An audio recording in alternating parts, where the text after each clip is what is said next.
nombre de Leo Zuckerman, titular de este espacio, muy buenas noches y muy buenas noches a Héctor Aguilar-Camín. Héctor, buenas noches. ¿Cómo estás, Javier? Y Jorge Castañeda. Jorge, buenas noches. Javier. Bueno, la idea es platicar de un tema fundamental que es la reforma laboral y el futuro del sindicalismo en México. Como usted sabe, la semana pasada la Cámara de Diputados aprobó la reforma laboral. Esta reforma busca garantizar que la elección de los liderazgos sindicales sea a través del voto personal, libre y directo y secreto, evitando la injerencia del patrón, y establece mecanismos para garantizar la representatividad de los trabajadores en las negociaciones colectivas. Asimismo, se obliga a los líderes sindicales a rendir cuentas frente a sus agremiados. Otro cambio importante es la eliminación de las juntas de conciliación y arbitraje y el traslado de las demandas a tribunales del Poder Judicial. La reforma también crea el Centro Federal de Conciliación y Registro Laboral, el cual será responsable de registro de sindicatos, así como de asegurar el buen funcionamiento transparente y democrático de los sindicatos y que se cumpla a cabalidad los compromisos internacionales en la materia. Estos son algunos de los principales cambios de la reforma aprobada por la Cámara Baja, que ahora pasa al Senado. Héctor, ¿qué decir de esta reforma, de su impacto? Bueno, hay mucho que decir. Yo empiezo por decir que esta reforma de que están hablando, yo no la he leído. Es una reforma que tiene 600 páginas, dudo que la vaya a leer. Lo que quiero simplemente poner en la mesa es que esta reforma no es algo que recomendarías para Semana Santa de lectura. No es algo. A menos que tengas una pequeña o una mediana empresa. Porque esta reforma puede acabar con tu empresa. Bueno, el tema es que esta es una reforma que no es una reforma que viene de la voluntad soberana del Congreso mexicano para atender un problema que le preocupa a este gobierno.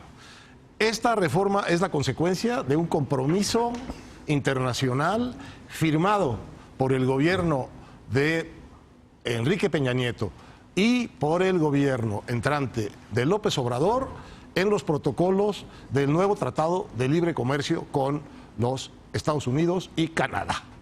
Es un compromiso internacional de México y responde muy puntualmente a las especificaciones que Estados Unidos y Canadá le pusieron a México, nada más a México, en el capítulo laboral. En particular, en el apéndice 23A, en el anexo 23A, que se refiere al capítulo laboral. En ese anexo está dicho lo que tiene que hacer México. Es un anexo que solo vale para México. No es para los 3 miembros, es solo para México. Y tiene este anexo, estas exigencias para México que acabas de resumir muy bien en la introducción. Aquí tiene que haber voto libre, transparente. ¿Quiere decir que puede haber varios sindicatos en la misma empresa? Sí. ¿Esto quiere decir que todos los sindicatos van a tener la titularidad del contrato? No, es una norma que falta por aclarar. El espíritu es que alguien tenga la titularidad y sea el sindicato que tiene la mayoría de los votos de los trabajadores. Presente a esos obreros, que después también tendrán un rol en la negociación colectiva de cara a los empresarios. Ya no será un tema meramente del liderazgo sindical. El fondo del asunto es que van a votar por sus lideratos sindicales y que pueden ser varios sindicatos en la misma empresa. Bueno, el segundo punto, el ente. No es un ente, son 2 entes. Un ente es el tribunal, un tribunal que sustituye a la Junta de Conciliación y Arbitraje y que termina con la tradición del tripartismo en la negociación obrero-patronal, en donde están de un lado los patrones, de otro lado el sindicato y de otro lado el gobierno. Pero es el Poder Judicial. Es el Poder Judicial. El tribunal falla por sí y ante sí. Pero es un tribunal que, como todo lo del tratado, no está sujeto al arbitraje y a la inspección del Poder Judicial mexicano, o no solo, sino sobre todo a la inspección y al arbitraje trinacional de Estados Unidos y Canadá respecto de lo que México hace con ese tribunal. De manera que no es una decisión que México toma y configura un tribunal como quiere. Y lo mismo pasa con el centro de registro. Ese centro de registro, por primera vez, va a concentrar lo que es el secreto mejor guardado de la vida sindical y laboral en México, que son los contratos colectivos de trabajo. Bueno, por primera vez estos van a ser transparentes, segundo gran asunto, conocidos por los trabajadores y votados por los trabajadores. Segundo gran asunto. Tercer gran asunto. Esta nueva institucionalidad es una institucionalidad NAFTA, es decir, es una institucionalidad que no responde a la lógica de la negociación política mexicana. Responde a la lógica de la inspección y el arbitraje de los paneles del Tratado de Libre Comercio. Estas son las primeras notas que hay que poner, porque esto es lo que tienen que cumplir. Le pueden poner muchísimos adornos y detalles, pero lo que tienen que cumplir es con estos mandatos. Y si no cumple con estos mandatos, lo que van a encontrar a la hora de la negociación política de este tratado en el Congreso americano es la oposición demócrata que no lo va a dejar pasar. Jorge. Sí, bueno, yo creo que o sea, lo que dice Héctor, absolutamente es el piso. Ah, claro. Esto es el mínimo. Ahora, a ver qué más le agregan. Bueno, yo quisiera tocar dos aspectos de este asunto. El primero es que todo esto, que además lo hizo Peña también desde el 17 a nivel constitucional, por razones que tenían que ver algo con la OIT y presiones internas en México, y el TPP, cambios, y el TPP, y anticipándose al... Porque también con Obama les había pedido TPP. Todo esto, no hubo cartas paralelas en el TPP para México, como sí las hubo con Vietnam y con Malasia, porque México se comprometió a hacer todo esto. Poncho Guajardo dijo, lo hacemos nosotros, no nos metan una carta paralela. Pero todo esto tiene un origen, que fue lo que los norteamericanos y los canadienses consideran como una gran tomadura de pelo de parte de México a Estados Unidos y a Canadá en 1994. Básicamente cuando Salinas le dice a Clinton, tú no te preocupes, tranquilo, claro que sí vamos a tener sindicatos y elecciones y huelgas y contratos colectivos, tranquilo, no pasa nada. También por cierto, vamos a cuidar el medio ambiente, no te preocupes. Nada de estas cosas terribles que dicen que pasan en México, ya no va a haber de eso. Y pues Clinton ya había llegado a la presidencia como 2 semanas antes. Estaban más o menos averiguando dónde estaban los baños, cómo se prendía la luz, cómo funcionaba la red, todas esas cosas. Pero no tuvo la menor idea. Conviene recordar que Clinton toma posesión el 20 de enero del 93. El tratado se aprueba en noviembre del 93, 10 meses. Y Clinton se la jugó a fondo para sacarle tratado a Salinas principalmente, sin tener mucha idea de qué estaba haciendo. Punto. Casi le cuesta su matrimonio. Casi le cuesta el matrimonio por haber metido, y gran error político, por cierto, haber metido el tratado antes de la reforma de salud. De salud. Que impulsaba a su esposa.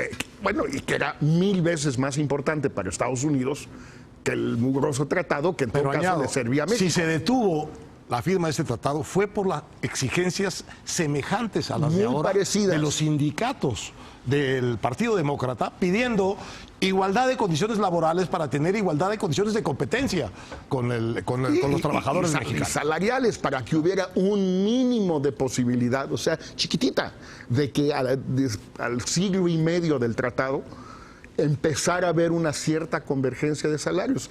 Convergencia que no solo no se ha producido, no ha tenido lugar, sino que más bien ha habido una ligera divergencia entre 94 y hoy, 25 años después. Entonces, es un primer tema. Viene, o sea, la mula no nació arisca, pues, o sea, no, los demócratas y los sindicatos, es un viejo tema y están muy preocupados, dicen, no nos van a ver la cara de idiotas otra vez los mexicanos. Y por eso es que viene, bueno, ahorita lo platicamos, lo que va a suceder ahora, una vez que se apruebe esto en el Senado mexicano. El segundo tema, muy rápido, es que hay un problema aquí también del equipo saliente de México, el de Peña, el equipo entrante de López Obrador y los empresarios, que todo parece indicar, a mí no me consta, salvo porque me lo contaron 2 exfuncionarios que participaron en las negociaciones, pero no me lo ha platicado a mí ningún empresario, que simplemente no la vieron los empresarios, no se dieron cuenta de qué es lo que se estaba firmando. Se dieron cuenta del capítulo laboral, pero no del anexo 23. Y entonces cuando se dan cuenta algunos, ponen el grito en el cielo, van a ver a López Obrador, ya presidente, parece, ya es en diciembre, y dicen, mira, esto no puede ser. Y entonces López Obrador dice, bueno, pues tranquilos muchachos, no se preocupen, ahorita les decimos a los gringos que no. Y pues manda a sus 2 personas a Washington a que digan que no, y la sacan a patadas, más o menos. Y dicen, pues muy sencillo, ¿es así o no hay tratado? Y entonces López Obrador acepta y pues tiene que ser así. Confieso que mi lectura es un poco distinta a la suya. Acepto y no hay la menor duda de la relevancia de lo internacional, que son 3 componentes, el TPP, la OIT y sobre todo en la coyuntura el TEMAC. Me queda claro que la urgencia tal vez tiene que ver con el nuevo tratado negociado con Estados Unidos. El que solo valga para México, a mí me hace todo el sentido del mundo porque el problema sindical que tenemos en México no es un problema ni en Estados Unidos ni en Canadá. No es presentable. Digamos. Exacto, ¿no? Entonces entiendo que sea un tema en el caso mexicano, como podría haber otros que aplican para México y solo para México. Imagino que también habrá temas que aplican para Canadá y solo Canadá. Toda la parte de lácteos, pues eso solamente aplica para Canadá, porque pues no es un tema como México. Entonces, esa asimetría a mí no me molesta, pero donde yo tengo una diferencia de fondo es en la idea de que esto no es un tema de fondo mexicano, ni un tema particularmente relevante para el proyecto de López Obrador. Yo al contrario, yo creo que esta ley, esta reforma, es central para el proyecto de López Obrador y para mí ilustra 3 componentes claves de la 4ª transformación que tienen que ver con democracia, con corrupción y con distribución. Hablo de cada uno de ellos. Creo que el proyecto de López Obrador tiene una crítica a la democracia real existente, ¿no? Su crítica es que es una democracia meramente electoral y en todo caso es meramente electoral y elitista además de tecnocrática. Y que eso tiene que cambiar. Tiene que profundizarse la democracia mexicana y la manera en que lo piensa hacer, entre otras cosas, es a través de consultas. Él me imagino que piensa que la revocación de mandato también es un elemento, también la movilización ciudadana a través de programas sociales, en fin, de distintas maneras. Pero una manera en que yo creo que piensa va a profundizar la democracia mexicana es introduciendo democracia en el sector laboral. Igual que era un sector donde debería de haber democracia, donde la democracia es fundamental y no había democracia. El introducir democracia, en una de esas no lo logran, pero el introducir democracia es sin lugar a duda, creo yo, democratizar más a México, profundizar la democracia en México. Primer tema, democracia. Segundo tema, corrupción.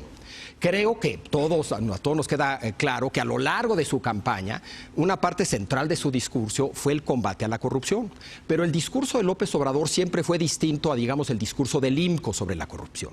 Si el IMCO decía hay actos de corrupción, hay redes de individuos corruptos, hay que detectarlos, investigarlos y de ser responsables castigarlos. El discurso de López Obrador era un discurso de que la corrupción era producto de un sistema corrupto, que no solamente permitía la corrupción, sino que incluso la incentivaba.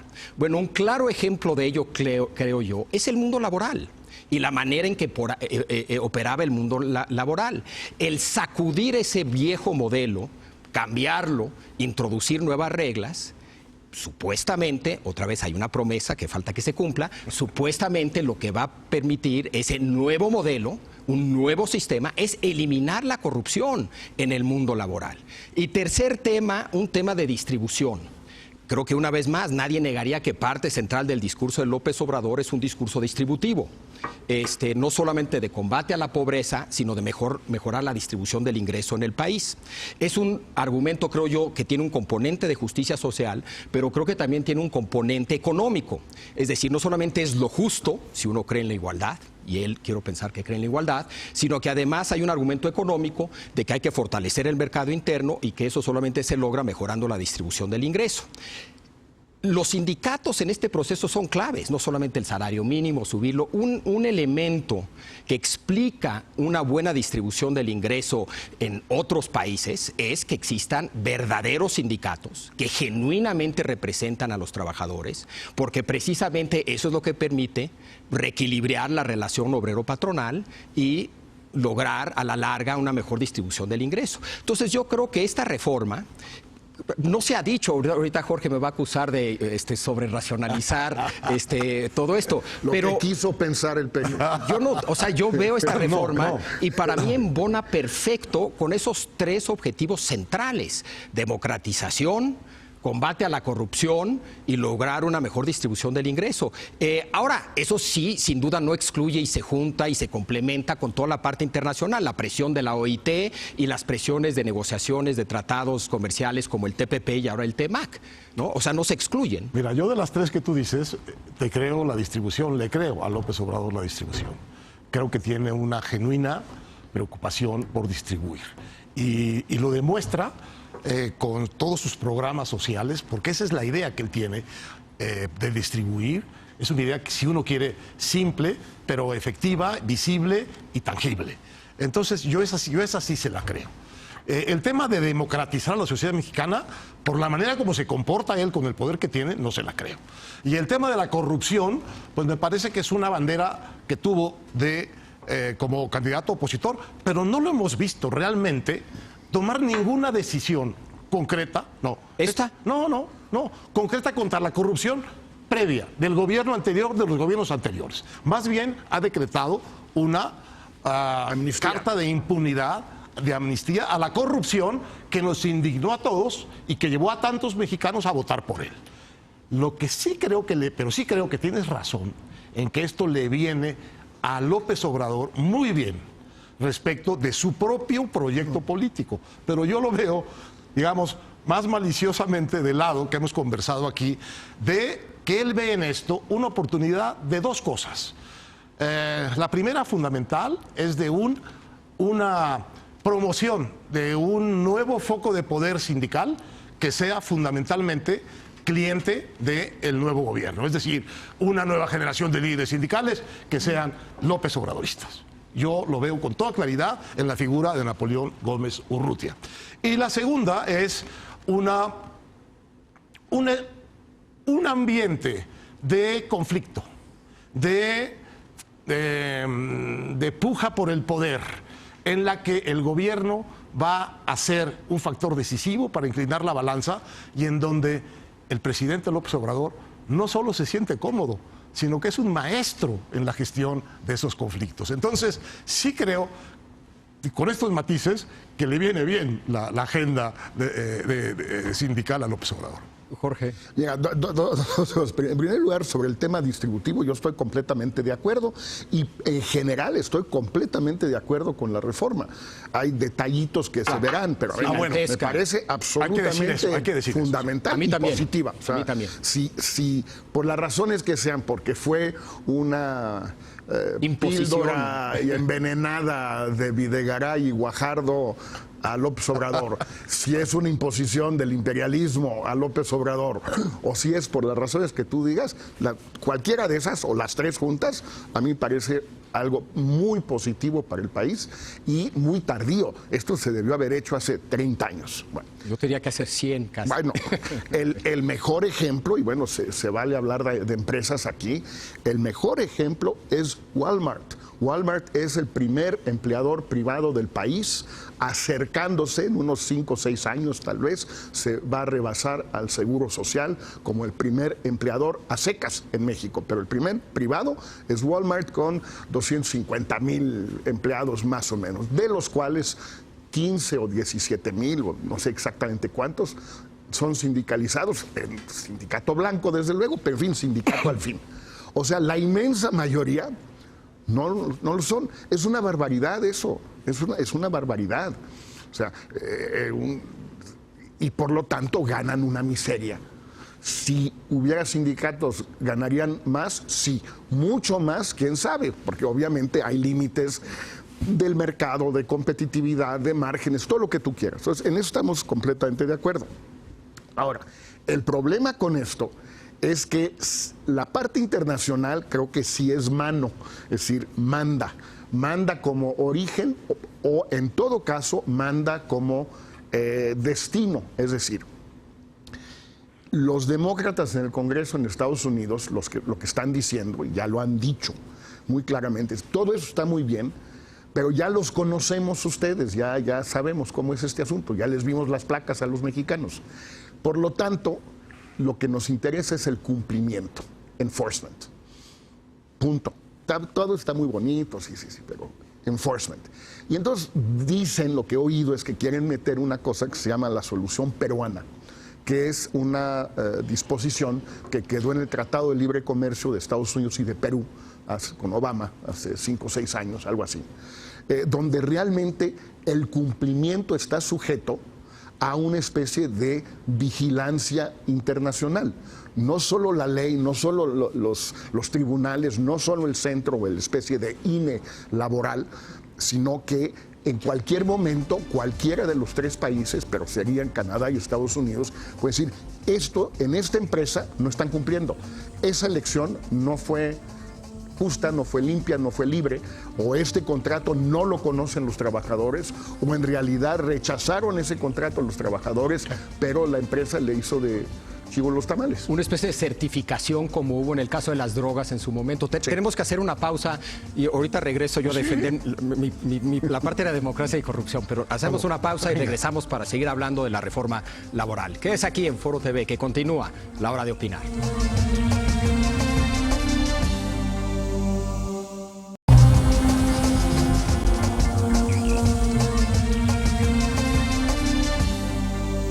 Ya estamos de regreso y seguimos analizando la reforma laboral y el futuro del sindicalismo en México. Déjenme defender un poco, sí, claro. Y reconozco que es una promesa y que falta todo, ¿no? Pero una promesa ya en blanco y negro, en una propuesta que fue aprobada por la Cámara Baja y ahora va al Senado. Me aceptan la parte de distribución y déjenme ahora defender la parte de democracia y de corrupción. La parte de corrupción, en efecto, el discurso, por eso insisto en el discurso anticorrupción de López Obrador, nunca fue un discurso en contra de individuos corruptos. Él piensa que eso es una simulación, que eso ya se ha dado, esto es otra vez mi interpretación, que eso ya ha pasado una y otra vez, que una y otra vez han metido a individuos por corruptos y que no cambia nada, que el problema es sistémico y lo que hay que cambiar es el sistema, más que irse contra viejos individuos corruptos. Lo que queremos es cambiar el sistema para que ya no siga operando la corrupción. No tiene ningún sentido desde su punto de vista, creo yo, que él piensa irse en contra de algún líder sindical corrupto. Lo que tiene que generarse son condiciones donde de ahora en adelante, desde la base se construye un sindicalismo democrático. Y eso evitará que sea transparente, que exista rendición de cuentas, porque otra de las cosas que se van a garantizar es que el liderazgo sindical rinda cuentas. Parte de esa transparencia no solamente es hacer público el contrato colectivo, sino también decir de dónde salen los recursos y en qué se gastan los recursos. Si se gastan en bolsas elegantes o si se gastan en clubes deportivos para los agremiados. Entonces, creo que bajo su interpretación de qué es la corrupción, no tiene sentido ir en contra de individuos corruptos en el pasado, sino lo que tiene sentido es cambiar el sistema que permitía que esos individuos fueran corruptos. Por más que exista un hambre allá afuera de castigar a los corruptos pasados.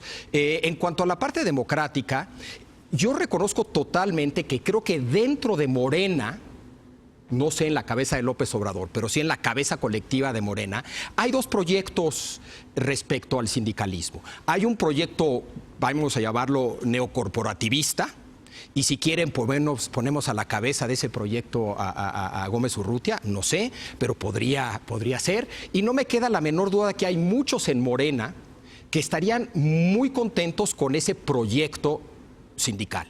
Pero también me queda muy claro que hay otros en Morena que estarían totalmente en contra de ese proyecto y que lo que quieren son genuinos sindicatos democráticos, autónomos y transparentes. Genuinamente creen eso. Es más, yo diría que hay un proyecto político muy interesante. En 68, la gran ambición fue juntar a los sindicatos y a los jóvenes y nunca lograron. Sí. Bueno, alcalde, la secretaria de Trabajo, tiene bajo su secretaría a dos proyectos claves de este gobierno. El de los jóvenes y ahora de los sindicatos en cierto sentido, ¿sí?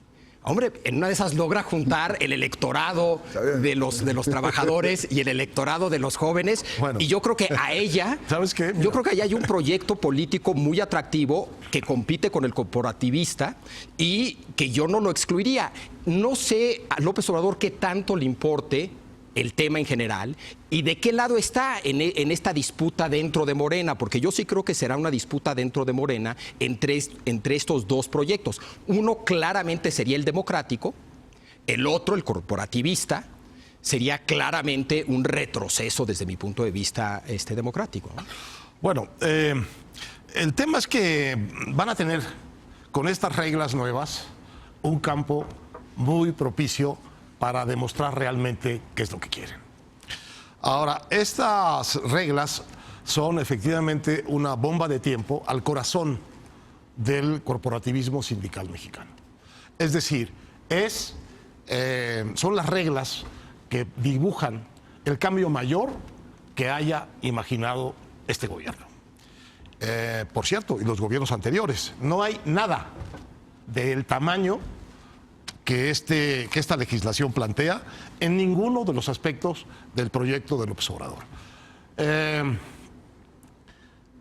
Pero yo no creo que su proyecto sea combatir la corrupción a través de esto. Yo aquí no veo un combate a la corrupción a través de un sindicalismo democrático. Lo que yo veo en materia de corrupción de López Obrador es que va institucionalmente en el camino contrario a donde debería ir. Porque lo que él está haciendo, ya hizo, es escoger una manera de gastar el dinero público en licitaciones que es una garantía de opacidad y de corrupción. El 74% de los contratos que ha asignado el gobierno hasta hoy, incluyendo unos hasta por 44,000 millones de pesos en Pemex, han sido asignados sin competencia, sin licitación, sin transparencia. Eso sabemos perfectamente a qué conduce. No va a combatir la corrupción, lo que va es a propiciar un gigantesco espacio de opacidad y de discrecionalidad entre el gobierno y sus contratantes. De manera que yo sigo sin tomarle la credibilidad al compromiso de López Obrador de luchar contra la corrupción. Ahora, estas reglas sí significan un cambio drástico, muy importante, cuyo campo de batalla no es Morena. El campo de batalla de esto son las empresas, y las empresas del sector privado en primer lugar, y los grandes sindicatos públicos.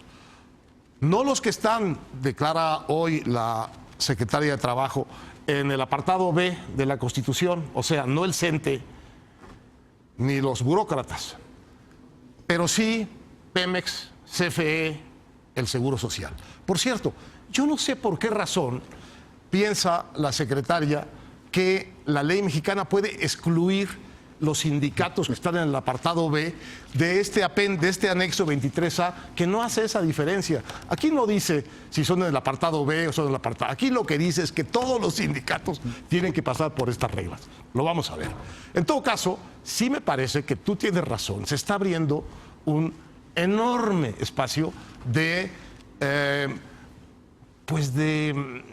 prueba para los actores políticos respecto de dónde están, de qué mundo quieren, de qué clase de organización obrero-patronal quieren, qué clase de compromiso tienen con el trabajo, con el salario, qué clase de compromiso tienen con la productividad, con las empresas. Es realmente, yo creo, el cambio hasta hoy anunciado de mayor calado que hemos escuchado. Potencialmente. No, bueno, y con la diferencia de que, además de ser un anuncio, uno, está en la ley mexicana, que no importa mucho, pero dos, va a estar en un acuerdo firmado con Estados Unidos y Canadá, que eso sí importa. Porque es exigible desde allá. No es de los ninis, bueno, pues si no se hizo, pues no se hizo y ya, no importa, pues, lo de menos. No, esto sí se tiene que cumplir. Ahora, donde yo sí tengo mis dudas, Javier, es si todo esto estaba más o menos pensado. Uno, ¿por qué Aparentemente son chismes, pero chismes con más o menos algo de fundamento, porque cuando los empresarios finalmente se dan cuenta de lo que hay ahí y van a ver a López Obrador y dicen, oiga, esto no puede ser. López Obrador dice, no, pues en efecto no puede ser. Y entonces él trata de cambiarlo. Dicen, a lo mejor no es cierto, pero lo que he escuchado es eso. O a lo mejor es cierto, pero fue plan con maña. Es decir, bueno, pues ustedes quieren que lo cambie. De inmediato despacho a mis 2 secretarias que se vayan a Washington, le digan a Lighthizer que esto no puede ser. Ya cumplí con ustedes, pero pues Lighthizer dijo que no, que quien que haga. Y usar a Estados Unidos y a Canadá, como se ha hecho siempre en México desde el Porfiriato, por lo menos, si no es que desde Benito Juárez, usar a Estados Unidos como un argumento de política interna. Los gringos me están obligando a hacer eso, ¿qué quieren que haga? Oye, Javier, dices cambio potencial. Al empezar el programa traías unas muy buenas notas. Sí. Quisiera que las pusieras aquí en la mesa sobre las dificultades de aterrizaje de esto. Sí, digo, son de esas reformas que todo depende de que se implemente bien. Hay reformas que con el solo hecho de ponerlas en la ley, de un día para otro empiezan en cierto sentido a operar o deberían de. En este caso no. De entrada se crea un nuevo órgano autónomo, se trasladan una serie de funciones a los tribunales. En ese sentido se necesita de entrada recursos y en un ambiente de austeridad y recortes empiezan a surgir dudas de si se le darán los recursos suficientes tanto al nuevo órgano autónomo como a los tribunales para hacer lo que ahora van a tener que hacer. Entonces, primero, un problema de recursos. Segundo, un problema de enormes deficiencias del Poder Judicial. Yo coincido en que las juntas de conciliación y arbitraje no funcionaban y estaban repletas de problemas. Ahora, pensar que nuestro Poder Judicial es eficiente y eficaz es un error. Si algo sabemos es que no lo es. Y si el nuevo órgano que se crea no logra conciliar lo suficiente y le traspasa un chorro de casos a los tribunales, bueno, se van a ahogar. Son cientos de miles de casos. Entonces, hay un tema de capacidad de parte del Poder Judicial. También creo que hay un tema de voluntad. El Poder Judicial, si recordamos el tema de los juicios orales, no le encantó ese cambio. Y ahí fue, creo yo, también una reforma muy importante que dependía al 100% de su implantación. Y la implantación no se dio como se dio de haber dado, tanto por falta de recursos como porque el Poder Judicial arrastró los pies y puso ahí quejas. Entonces, creo que ahí podría haber problemas. Pero tú no crees, siguiendo lo que dice Jorge, que la presión externa en esta materia hace distinto el caso del tema de las cuestiones orales, porque los juicios orales es una decisión mexicana y una implementación mexicana. Esto es parcialmente una decisión mexicana y fundamentalmente una decisión tripartita, digamos, trinacional. Entonces, y hay un presupuesto político de vigilancia de Estados Unidos y Canadá sobre esto. Ojalá. Yo sigo viendo aún problemas porque también hay muchas dudas de cómo va a operar un órgano autónomo. Por cierto, es interesante lo del órgano autónomo, porque también hay este discurso que López Obrador es totalmente anti-órganos autónomos y aquí está creando uno. Bueno, claramente... Porque está... Es que... No, bueno, sí, bueno, yo diría que más bien se trata de un tema, de la famosa frase de al diablo con las instituciones, decían unos, cuando él había dicho al diablo con sus instituciones. Yo creo que aquí estamos ante otro ejemplo de que es al diablo con sus órganos autónomos, no con los míos, órganos autónomos. No con los míos. Hay unos buenos de otros malos. Exacto. También es interesante el rol de la sociedad civil organizada en el diseño de esta reforma. Hubo una enorme participación, como también la hubo con el Sistema Nacional Anticorrupción. Entonces, una vez más, vemos que este discurso de López Obrador, que mucha gente lo trata de retratar como anti-sociedad civil organizada, vemos que aquí no, aquí la aceptó. Me van a decir que fue bajo presión de Estados Unidos otra vez. Pero, en fin, yo creo que es algo más complejo. Pero yo te diría que también hay enemigos potentes en contra. Además de estos retos de recursos, del Poder Judicial, de la funcionalidad del nuevo órgano autónomo, creo que hay fuertes enemigos que tienen que ver con el liderazgo sindical que se ha beneficiado de una manera de operar enormemente, en parte por corrupción, y yo te diría que también con un empresariado, en términos generales, que también se venía beneficiando del viejo sistema. Alrededor del 90% de los contratos son de protección.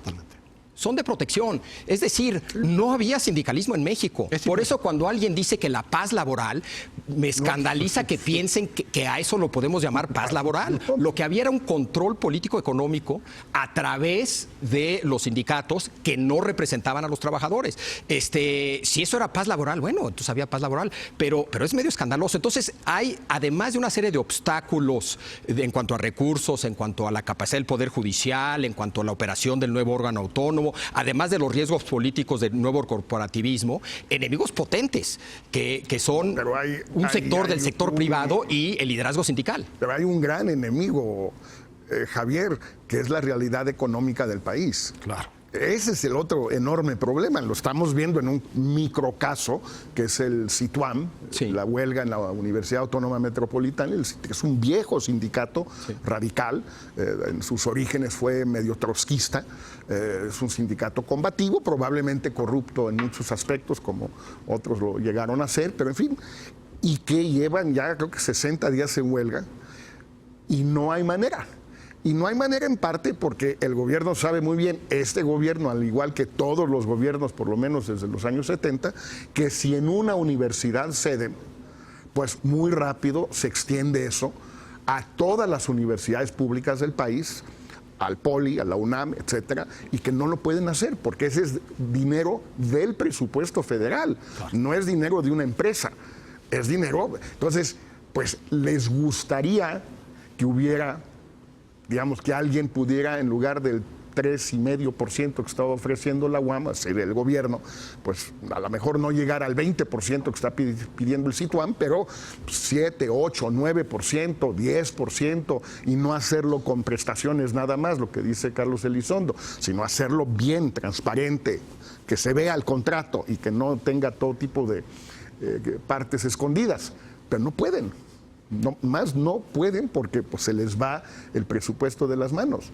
Entonces, también vamos a ver qué sucede cuando gracias a eso, pues empiezan a surgir sindicatos nuevos o sindicatos donde no había sindicatos, que es más importante todavía, que empieza a suceder en los sindicatos del sector público, el 15 de mayo con el CENTE. Y las elecciones que va a haber o no va a haber en el CENTE. El piso público de la negociación salarial en México está puesto claramente en el 20%, ¿no? Porque eso es lo que arrancó esta oleada nueva sindical en Matamoros, en el norte del país. Y yo creo que ningún líder sindical que quiera sobrevivir con legitimidad en este horizonte que viene de mucho conflicto. Y nunca ha habido un gran cambio de estructuras sindicales sin grandes conflictos laborales, sin huelgas, sin radicalismos, sin competencia por ver quién representa mejor a esos trabajadores que están queriendo ¿qué? Salario. ¿Y qué más quieren? Salario. ¿Y qué más quieren? Salario. Entonces, la cuota que está fijada públicamente hoy por fallida o no fallida la movilización en Matamoros es 20%. Eso no lo aguanta nadie y no lo aguanta, como dice Jorge, la realidad económica del país. Puede ser, yo creo, otro factor muy importante de afectación al horizonte de crecimiento del país. Bueno, tenemos que hacer un corte. Sin duda el tema ahí estará, pasa ahora al Senado, podremos regresar en su momento a este tema. Yo creo que faltan muchas cosas a discutir, pero hacemos una pausa y regresamos con algunas recomendaciones de lecturas, series, películas para estas vacaciones de Semana Santa. Que es aquí en Foro TV, que continúa la hora de opinar.